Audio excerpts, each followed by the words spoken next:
ఇప్పుడు మీరు చెప్పారు గుంటూరులోను విజయవాడలోను లేదు.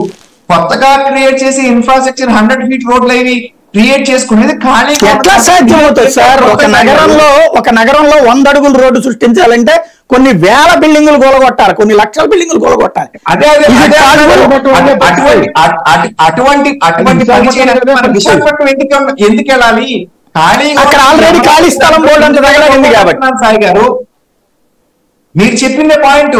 ఇక్కడ క్రియేట్ చేస్తే కొత్తగా ఇన్ఫ్రాస్ట్రక్చర్ ఆటోమేటిక్ గా వస్తారు. ఇప్పుడు మన ఏమంటే 10-15 ఏళ్ల క్రితం ఉన్న హైదరాబాద్ గచ్చిబౌలి ఏరియా ఎలా ఉండేది? 20 ఏళ్ల కింద ఎంత అక్కడ భూముల వాల్యూ అప్పుడు ఎంత ఉన్నది, ఇప్పుడు ఎంత ఉంది, ఇక్కడ ఇప్పుడు భూముల వాల్యూ ఎంత ఉంది, వాటికి వస్తారా? సాయి గారు 1999 లో ఇన్ఫోసిస్ లో పనిచేసేటప్పుడు గచ్చిబౌలి అక్కడికి వెళ్ళేవాడినండి, హైటెక్ సిటీ దాకా. ఎంత అక్కడ ఎకరం అప్పుడు?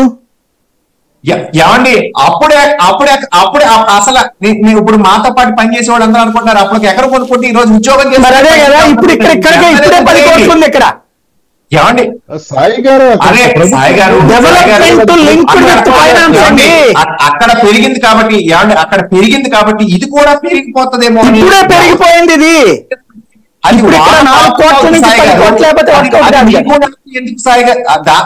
డెవలప్మెంట్ లింక్ దాంతో కదా సార్ ఉంది. ఇప్పుడు కోట్ల రూపాయలు వాల్యూ చేసే చోటకి వస్తారా?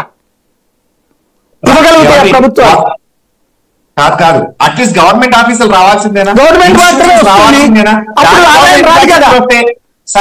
అప్పుడు ఆదాయం రాదు కదా. దానికోసం కట్టిన బిల్డింగ్ లో నివాస యోగ్యమైన బిల్డింగ్ కట్టాలి కదా. వాళ్ళ కోసమైనా తిరుగుతూనే ఉండాలి కదా. వాళ్ళ కోసం పనిచేసే వాళ్ళు, వాళ్ళ కోసం డ్రైవర్లు రావాల్సిందే కదా. వాళ్ళకు కూడా కొంత కట్టాలి కదా. సాయి గారు అద్భుతమైన మాయానగరం అయితే రాత్రికి ఎక్కడా రాదు. మరి ఎట్లా ఉన్నదాన్ని ఇక్కడ సమస్య ఇదేనండి. మనం ఆశని రేకెత్తిస్తున్నాం తప్పించి ప్రజలకి ఇట్లాగా మీరు చెప్తున్నటువంటి విధంగా ప్రజలకి అట్లా వెళ్తలా. హైదరాబాద్ తో పోటీగా చంద్రబాబు చేయలేదని జగన్ చేయలేదని చంద్రబాబు, ఇదే నడుస్తుంది. తప్పంటాను సాయి గారు, అదే తప్పంటాను.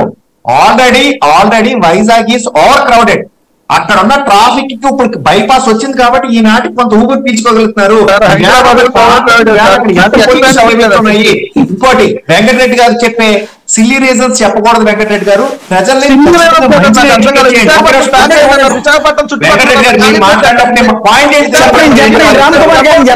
వెంకటరెడ్డి గారు మీరు చెప్పే పాయింట్ ఏంటో కూడా తెలియకుండా మీరు వాదించేస్తున్నారు. అరే వెంకటరెడ్డి గారు వినండి. విశాఖపట్నంలో ఖాళీ లేదంటే మీకు విశాఖపట్నం గారు ఖాళీ ఉందా లేదా?